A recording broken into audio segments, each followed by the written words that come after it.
Welcome to the Wooper Club League Season 12, Week 4 Power Rankings. I'm your host, IllLogic, coach of the Buffalo Bouffalant, and as always, I'm joined by SteveChuck, coach of the Waterdeep Wobbuffets.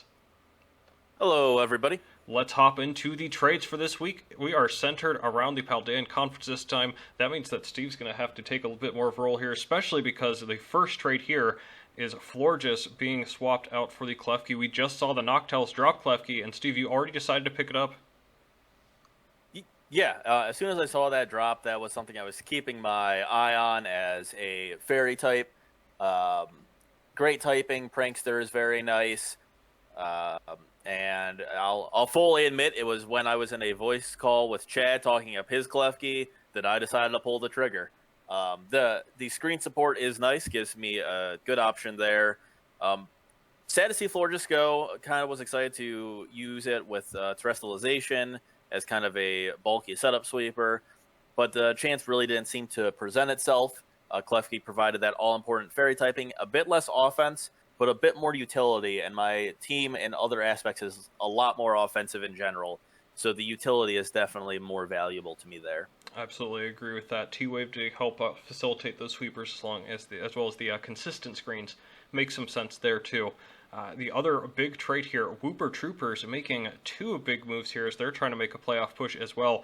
Out are Haxorus and Arboliva, and in are Armarouge and Vaporeon. Steve, I don't look at your conference all that much, but I do notice there are quite a few overlapping types here with the Mons coming in. Vaporeon coming in when there's already a Tauros, Armarouge when there's already a Bronzong and an Arcanine. What do you think this does for the team, and was it worth it? I'm not 100% sure. A big thing that this does is a water immunity. As we'll talk about briefly, I was playing against the Troopers this week, and Quaquaval was looking pretty good into the matchup. So Vaporeon definitely helps there with providing immunity, although you are dropping 2 resists to get it. Outside of that, Armarouge providing a special attacker, which this team was definitely more physical leaning beforehand with Chien Pao and Annihilate, Glamora, and they have Glamora and Jugulus. Really, I guess, splitting it up, I am not 100% sure. I haven't really talked to them about what they wanted with these trades, but it could work for them. I'm excited to see what they have in store for them. Potentially a little more creativity involved to these two bonds compared to the straightforward nature of Haxorus and Arboliva, but we will see in the coming weeks. And we'll also check out what happened in Week 4 right now. We do start off in the Paldea Conference again.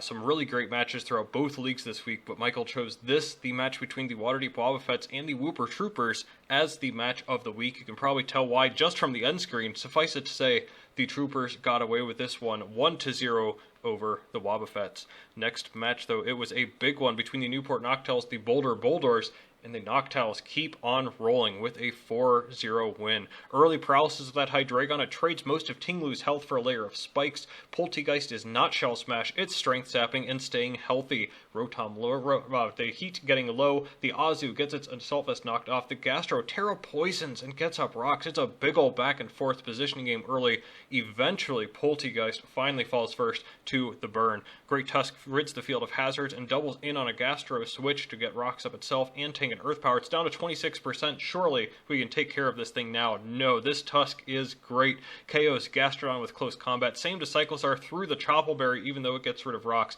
Girafarig in next. It's walling the Iron Valiant thanks to Cudchew and the Citrus Berry. Very cool use of this mon. Great Tusk now down to 11% from a Tinglu EQ. Is it finally dead? No, Sespo swaps out the Iron Valiant. That lets Great Tusk rapid spin again, and it's going on yet another rampage before finally going down to the Moonblast. But by that point, Iron Valiant and Tinglu are in Azu range, and Aqua Jet and a couple stab moves against the Ruin Beast. And it's another 4-0 win for Alphals, playing the long game this time even without the Iron Moth, and his 13 KO Great Tusk running havoc on the league.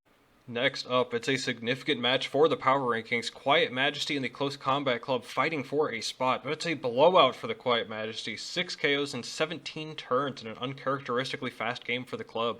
play rough. See Titan Oko's the Iron Hands. Very impressive seeing that damage and tanking the Ice Punch. Then Garchomp gets Noivern very low with a very safe Dragon Claw. Volcarona trying to set up on Sylveon, but a baton pass into C Titan. Here it is. Terra Fairy, the former Ice Mon, now surviving the +1 Fire Dance thanks to that, and Oko back with Liquidation. Picture perfect. Grimmsnarl can survive one player off, but not two. Another KO for C Titan. Palafin, though, is in behind the screens. Garchomp forces tons of recoil, so Palafin swaps out for Iron Treads, and Meowscarada also comes in on that. Brick Break for the screens, that's a 2-hit KO in exchange for the rocks. Majesty takes that all day, and oh yeah, it's outspeeding Noivern 2, that's down, and with Jet Punch failing to KO either, Palafin down 2. That is a quick, clean, and easy-looking 6-0 for the Majesty. Finally, the Akron Agrons are ensuring the Noctowls aren't lonely at the top. Another W for them, this time over the Zanesville Zigzagoons 4-0 to move up to 3-0 themselves. Turn 1, Belly Drum for Greedent, slap a Toxic on that, and add in the unaware Skeledirge to ignore that. Terra Ground Crunch still isn't 2-hit KOing. There's the Earthquake. But Toxic is wrapping up. It's in Torch Song range now. That's a KO for Skeledirge. Oh no, Terra Steel won't scathe the Skeledirge though from Shadow Claw Mimikyu. That's a KO for Zanesville. Poison Heal Breloom looks scary, as does Goldango swapping in on Screamtail, though Clodsire in turn walls that. It's a battle of what walls what. Abomasnow looking for everything to wall with Aurora Veil, but no, Cinderace taking him to court change. Your screens, my screens. Nice. Break the disguise on Mimikyu, even seated, you are poised now. Excalibur tanks a player off, but with Snow expiring, it's time to leave. Clodsire still walls that Mimikyu easily. Life Orb Recoil claims another. Clodsire keeps recovering up on that, and Rotom wash with rocks going up too. Cinderace finally breaks through Breloom, then finishes Rotom with a U-turn. Screamtail for the blind switch. No, that is a Sash the Roark to KO the Goldango. Sneaky, with only Abomasnow left, it'll bring that low, and then Cinderace to finish the job. A 4-0 for Joey's Agrons, with the Kanto Kinglers on bye. That is what happened in Week 4 in the Paldean Conference. On the Johto side, the Seattle Steamrollers and the Summit County Psyducks faced off in a clash of undefeated teams, but the Steamrollers refused to be stopped or even questioned a little bit. A thorough 5-0 stomping. Early T-Wave Miss X Showdown Premium is up and running. Iron Treads puts up rocks. Liquidation crits the Noivern. Man, well, it doesn't matter if Terra Normal Boom Burst can 2-hit KO the Dunsparce switch in. Very, very nice. Hatterene in next. Gyarados tries to D-dance, but the Trick Room. Gyarados does KO Hat, but it's a sitting duck. Gengar a free Shadow Ball, chipping the Sandy Shocks too, and Grimmsnarl with the dual screens right after. Gengar back behind them. Energy Ball the Quagsire, tank the Bullet Punch, and Shadow Ball the Scizor. Survive the Iron Valiant Shadow Ball, and Sludge Bomb KO that. Even Terra Ground Sandy Shocks won't help the Energy Ball, and Gyarados down 2. Gengar is a threat, 9-0 this season, and a dismantling of a previously unbeaten season for the Psyducks. Next match, it wasn't what we expected it to be, but wow, was this a crazy match. A 1-0 win for the Music City Mudkips over the mighty Miltanks. Turn 1, Iron Jugulus KOs low kicks with Hurricane. You're sure this is a good one? The next one misses Arboliva and takes the Jugulus low. King Gambit in. Swords Dance, Terra Fairy, goodbye Hydreigon. Amoonguss down to 9%, then after another attack and flinch. Helmet Recoil brings the Gambit down too, but it's 5-3 now. More pivoting, another Hurricane miss. So nice, we see it twice, plus the second Terra Fairy, now with Arboliva to take that down. But it's snowing. See Titan Belly Drum, and Terra Blast KOs it. Anyways, 3-3. Clodsire gets Toxic on Rotom Wash, but is handed a Choice Scarf to return. That is huge. We get to Roaring Moon versus Breloom. Mach Punch leaves Roaring Moon at 6%. The returning U-turn leaves Breloom at 4%. Nerve-wracking, intense, and insane. More switching from Rotom and Slowking. Breloom can spore the Arboliva now as a Fairy type, but how does he break through it? Rocks go up to KO the Roaring Moon, but Arboliva wakes up and clicks Leaf Storm, doing over half. However, unaware of unaware, it swaps out. Rotom just ticking away. Roaring Moon gets sacked, but Arboliva is now looking for a KO. It's Slowking down. Another spore on Arboliva. Turn 1, wake up, but Clodsire is recovering. Instead of hyper voicing for the W, the switch to Rotom, who goes down to Toxic, which lets the Clodsire get up healthy, and more importantly, use up some recover power points. Now it's time for the Leaf Storm spam, down to 77% in Grassy Terrain thanks to the struggle. It's up to the 4% Breloom. Can it pull it off? Bullet Seed is powered up by the terrain from struggle, and on the third hit, Breloom rose to pull off the W. A ridiculous match that ends 1-0 for the Mudkips. Next up, a battle of 0-win teams. Surely they can't end in a tie. They don't, as the reigning champion Route 1 Burbs finally pick up a W, this against the Adams Pidgey Emporium still trying to find their footing. The Burbs lead with Hawlucha trying a cheeky weakness policy set, but are instead met with T-Spikes and Toxic from Toxapex. They trade Hawlucha for Haxorus and most of Toxapex's health in the end, which Iron Moth can then finish off. But now Annihilate position on Ting Lu. Rage Fist powering up and a bulk up. Taunt the Slowbro to stop T-Wave. Cute, but Rage Fist KO'd it from full anyways. Iron Moth has to Terra Fairy Dazzling Gleam to stop that rampage, and Ting Lu continues to stonewall the revenge opportunities. Nasty Plot Rotom Mo. Lee Storm does 99%, unfortunate, but the second one does take down Ting Lu. Iron Moth, Sludge Wave, Easy Revenge, Magnezone and Shed Pow team up to KO Espeon, only Volcarona is left.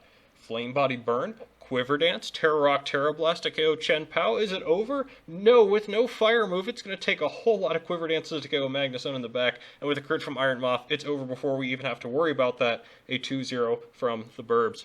Finally, my Buffalo Bouffalant took on Matt's Cincinnati Incineroar, but it was a relatively clean 5-0. Turn 1 double switch, then Garganacci Terra Ghost on the Garchomp, but Covert Cloak Goldengo is the instant classic check. Palmot takes a ton, then Garchomp to immune double shock, then Azu and Ice Punch and Aqua Jet to KO, easy and clean. Meowscarada takes a ton from contact with Garchomp into a Spa Throw. EQ crits and brings it low on the Calm Mind, then Shadow Ball in the over prediction to allow Garchomp to take it down. Meow revenges, but it's below half, and Azu is in. Liquidate the Garganacci low, then 2 KO the Sylveon down. Avalugg tanks Meow, then Wochen into Wall Donphan, helped by the invisible Bright Powder to dodge Play Roughs. Protect on the Banded Flower Trick, easy stand, KO the Garganacci 2, and with U-turn as the last move left, Azu can claim the last KO, moving to 10-1 overall, with the Bouffalant cruising. With Lurian Lairon on bye this week, that is what happened in the Johto Conference. And with all that out of the way, we can now get into the power rankings. Shouldn't be too much of a surprise. The Newport Noctowl still at the top. The Akron Aggron still number 2. Quiet Majesty retaking the number 3 spot, and the Waterdeep Wobbuffets sliding down to 4.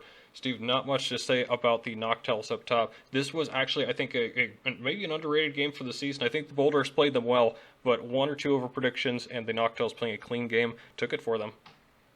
Yeah, Noctowls continuing to show their dominance, picking up a huge win here.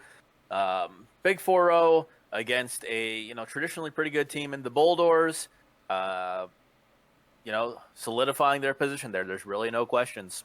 And similarly to the Agrons, 3-0. These two teams starting to separate them a little bit here. The Agrons just overall pretty clean play, starting to experiment a little bit here too. Got to see this Aurora come out. The double unaware core Agrons are rolling a little bit now too. Yeah, very similar story going up against the Zigzagoons, who have picked up some key wins this season. Again, 4-0 win, big win, looking very good. Again, not really any questions. They're still, not as impressive as the Noctowls, both in terms of the schedule they faced and in terms of, the magnitude of their wins. But they are still undefeated and still cruising. And it will be, I think, quite a while before those two teams meet as well, which could be a lot of fun. Next up, Quiet Majesty. We've had them kind of go up and down here, but really, of the 2-2 teams, I'm definitely most impressed with them. Take a look at their schedule they've played so far. We already mentioned last week it was these top 3 teams, and although the Close Combat Club have seemed a little disappointing this season, they are a very respectable team this time as well. So Quiet Majesty just facing the best of the best and coming away 2-2 really seems to be setting them up for the long run. Plus, just a clean, quick match from them this week too. Yeah, they're doing well. Had a massive big 6-0, taking care of the club very quickly. It certainly also helps that the number 4, which we'll talk about in a second, dropped their match this week. So it all is adding up for the Quiet Majesty this time. You mentioned their schedule so far. Really, not many questions left on their schedule. A couple of teams who are kind of borderline with the top 4, but once they clean up those, they really are cruising the rest of the season. Absolutely true, and I guess that means we do need to talk about the 4 and probably by extension the 5. Yes, it was the match of the week. Please go check that one out. Michael's hosting that on this channel as well.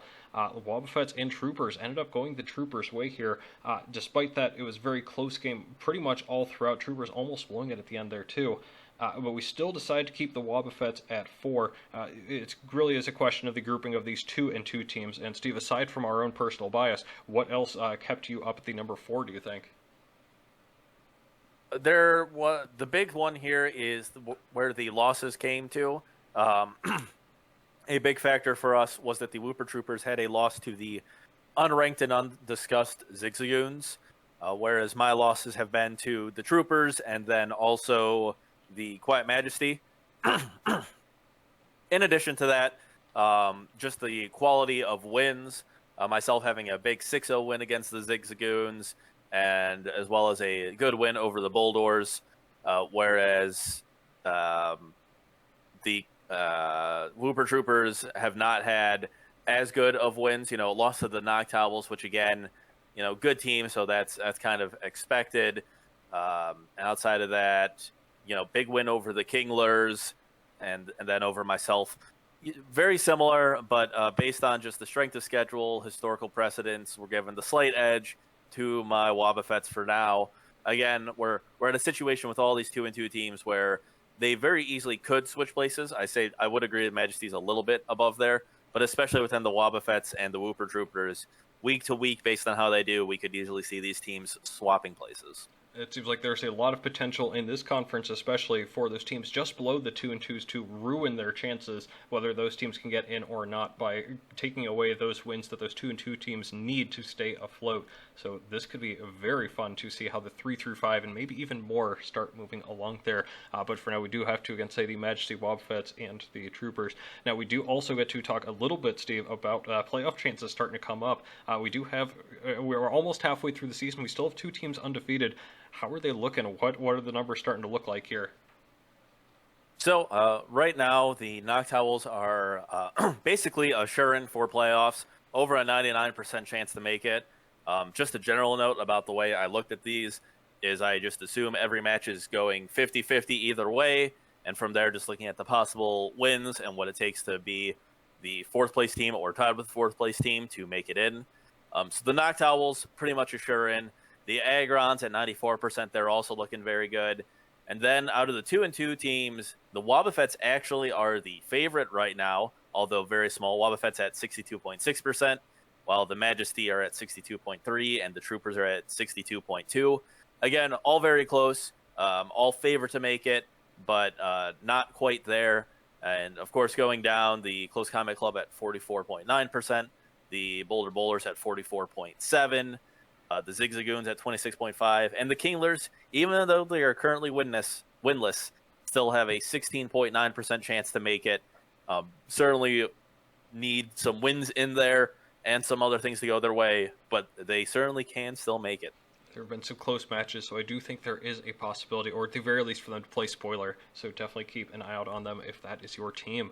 Next up, though, we do get to still look at the Johto power rankings, and not too much movement here either. The Steamrollers, of course, are going to remain on top. Just a little swap here, too. The Bouffalant with the win and the Psyducks with the loss, finally, will swap their spots. Bouffalant up to 2, Psyducks down to 3. And we did keep the Leiron at 4 after the bye. 4 weeks in a row for the Leiron on the power rankings is crazy. Chad's Steamrollers, it's the same thing as the Noctowls. I'm not sure we need to say much of anything, but this was, again, a very impressive win. Psyducks, whether you think they deserved to be 3 or not, were, and the Steamrollers just dismantled them. Very impressive. Yeah, in terms of rankings, I would say this is probably a bigger victory here for the Steamrollers than it was for the Noctowls. Going up against the other undefeated team and coming out with a dominant win, there are no longer any possible questions here. The Steamrollers are the number 1 team. That isn't going to change until probably at the earliest week 9 when they play the Bouffalant. Of course, the Steamrollers could drop games and that could change, but the way they're playing so far this season, I don't see that happening. It doesn't look like there are too many threats to them, though we may even talk about that on the next slide here, too. Psyducks we did keep at 3, just below the Bouffalant. Bouffalant with a win over the Incineroar, which did look very clean and easy. Wonder how much the Week 1 loss affected the Bouffalant at all, considering the kind of roll that we're on right now. This seemed relatively straightforward to me, at least, to put the Bouffalant ahead of the Psyducks, despite the same record, and despite the Psyducks having that W over the Bouffalant, and despite the Psyducks having the L to the Steamrollers. How much should we take stock of the luck that went into the Psyducks loss, or rather their wins previously, and what do you think of the odds that these 2 teams continue to flip-flop? I think they are currently going to be fairly stable. We'll see, of course, as the play goes on, but the Bouffalant have shown for multiple weeks now consistent play, getting big 5-6-0 wins against teams within their conference, whilst the Psyducks have gotten a lot closer wins that have and been in a lot of cases very RNG dependent, where a key miss or crit happened or flinch that allowed them to kind of snowball from there and take the game. Just based on the consistency we've seen from the Bouffalant, as well as, of course, the historical precedent, they are likely going to remain favored here, unless, of course, we see a big swing where there's a dominant SteveChuck win over a key opponent, or the Bouffalant drop the ball. But right now, this seemed pretty clear to us that the Bouffalant are looking better right this moment. And then in the number 4 spot, we do have a pair of 2-1 teams down here. Kind of interesting that Paldea has the 3 through 5 at 2-2, and for us over here, we have a 2-1 team that just misses the cut. This was, I suppose, then between the Lairon, who we did put at 4, and the Mudkips at 5. Lairon with the bye still hang on despite the Mudkips win, but oh boy, was that a whole lot closer than it probably should have been, huh? Right, yeah. The Lairon, of course, on the bye, there's not too much to talk about with what they did. But based on their first 3 weeks, we still felt that spot was to them. This really comes down to the Mudkips against the Miltanks. Just a very close game where things could have gone wrong at any time. The Mudkips were able to hang on and pick up a close 1-0 at the end. But again, much too close for comfort for us, where we think the Lairon at this point are still favored. It is a shame that Miltanks have now 2 games that they just about had it in hand. They are so close to breaking through here, not just for AW, but even in the league potentially. So definitely keep an eye on them. And similarly over here, we get to talk a little bit about the playoff odds. I know that there looks like they're maybe a little more top heavy in the Johto power rankings here. So how does that affect some of the numbers for playoff odds here, Steve? So starting off with the Steamrollers at 97%. Not quite as likely as the Noctowls. I haven't gone in depth looking at why these numbers end up the way they did, but probably due to the more top-heavy nature, it'd be a little easier for them in the Fallout than the Noctowls. But then again, I'd say they're a sure in here at the 97. After them, the 3-1 teams, the SteveChuck at 84.8 and the Bouffalant at 84.7. Again, definitely favored to make it. That 1 in 8 chance they don't, but still looking very solid. Up next, the Lairon at 69.6%, and then the Music City Mudkips at 68.5%. Kind of the biggest gap we've seen in terms of teams with the same record. Over a whole percent different chances, just based on the current schedules they faced. Both of these teams also have already had their bye, so they do have 5 more weeks of games they can win to improve their records. So both teams have that going for them. Looking on, we got the Incineroar at 36.7, the Burbs at 36.2. Both of these teams, very close to each other, 1 and 2. Both teams we expected to kind of pick it up here in the second half, but we'll see how they do. And notably here for the winless teams in this conference, the Pidgey Emporium and the Miltanks both at 4.2%. Notably lower than the Kinglers in the other conference that have 17%, just based on kind of how top heavy this conference is at the moment, without all those teams at 2 and 2 allowing basically anyone to still have a chance. The top 4 is in a much stronger position here, meaning those bottom teams have a lot harder time to go. Although no team can be eliminated after this week, we could get into situations where specific teams need 15 of the 16 remaining games to go their way. So if the Emporium or Miltank want a realistic chance of making it into the playoffs, they're going to have to start kicking it up now and get a win this week. So you're saying there's a chance, man. I have to say, too, it's kind of crazy that we have barely even gotten to speak about the Route 1 Burbs, who are the back-to-back champions. But this conference just seems kind of loaded right now, and there is very little room to slip up. So take that as you will. The Burbs are, of course, notorious for barely slipping into the playoffs and making it all the way. So give them an inch, and they will take a mile. Don't forget that. But we get to move on then to the final part of our segment here. That is going to be looking at the Week 5 matches. And Steve, there are a few barn burners here, but notably the number 1 seeds are on a bye. So what are you looking at from Paldea? My highlight, of course, for Paldea is going to be 2 of these 2 and 2 teams, the Wooper Troopers and Quiet Majesty, the 2 teams who have beat me so far. Both in terms, very important for myself, seeing how the teams who are currently tied with me are doing. and who I need to hopefully edge out to make sure I can make it to the playoffs. But also for the conference as a whole, this is going to set up, who is likely to be that number 3 team moving forward, and, who we need to be gunning after. It's tough to pick just one of these. I will, I think, go with the Agrons and the Boulders here. Boulders have played 2 very good games against 2 teams in the top 4 here, but did lose both of them, and it's starting to look a little bit dire. They're going to need a W somewhere among these top teams, and the Agrons might just be vulnerable enough, or they're actually going to make it past their first true test. So that's something that I really want to see. Over in Johto, I've got kind of an underrated matchup here, the Steamrollers and the Burbs. I don't know how underrated I can really say that when it's our essentially 2 versus 3 seeds, but the Burbs have not looked very good this season. The Steamrollers have appeared uncontested. However, this is the Burbs who defeated the Steamrollers in back-to-back finals in just the last 2 seasons, so I really want to see what happens with this one. If the Steamrollers can knock out the Burbs here, it's starting to look a little bit dire, and the Burbs may need to win each of their last 4 just to make playoffs, so looking forward to that. Anything else in Johto, Steve, that catches your eye? The other match in Johto I'd like to highlight is the Mudkips versus the Cincinnati Incineroar. We talked about the Mudkips picking up the win, being 2-1, going up against the now 1-2 Incineroar. The Incineroar of note have had a fairly difficult schedule so far, playing both the Steamrollers and the Bouffalant. It's 2 of these top teams. So excited to see how they fare against one of the other teams who are looking pretty good. As well as, interested to see how the Miltanks are faring against a team who we have high hopes for. Interesting to see which of these teams come out top and which one we may see in future weeks of the power rankings. And that'll do it for us. Week 5 is the halfway point. This is the bye week for all of our Beginners League as well as the number 1 seeds here. But I will, of course, still be back next week for the Week 5 Power Rankings. Thanks again to Steve for joining me, and thanks to all of you for joining us too. Don't forget to check out the Match of the Week, and we will see you next time.